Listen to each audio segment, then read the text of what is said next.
My name is Tara Walrod, and I'm a school counselor in the Blue Valley School District. I started my educational career as a high school math teacher and served in that role for 5 years, and then got my master's degree in school counseling and have been a school counselor for the past 14 years in elementary schools. And I'm currently lead counselor for the Blue Valley District School District elementary counselors. As far as why I want to be an administrator, I think after serving on numerous leadership roles in the school, the district, and even the state as a school counselor, I feel that those same skills related to relationship building, PLC leadership, creating a program and a vision, and being an inspiring leader in my building has lent itself to administration. And I have had many administrators that have inspired me and got me excited and even motivated to take this as a next step. As far as supervising, well, I supervise students all the time at both school and extracurricular activities. I also have had student teachers as a teacher when I was a teacher, having student teachers to supervise. I've had 3 practicum students as counselors and 5 interns throughout the last 14 years that I have supervised. I've also, I am the building administrative designee, so if the principal's out of the building, that role falls to me. And as lead school counselor for the elementary, I mentor all new counselors, which could be anywhere from 1 to we have 4 this year that I help train and mentor throughout the school year. I'm not sure I would call that supervising, but at the same time, do observations related to student engagement, do some observations on their school guidance lessons, and some different training with them. So that's been an exciting new role I've taken on the last 3 years. I think I'm also a member of the district crisis team, and I am lead for our school crisis team. And I think that's also taught me a lot about supervision in schools.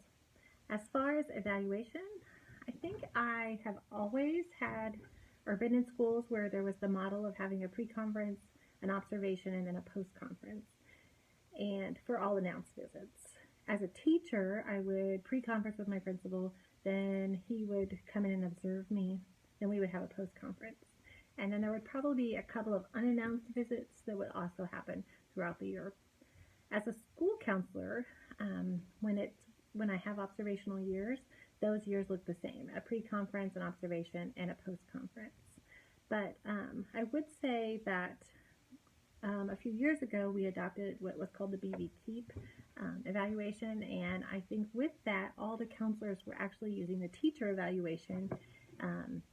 So their principals were using the teacher evaluation in order to fill that out on them. So 2 years ago I served on a district committee to look at changing that so that we could have a counselor evaluation that would be used for us.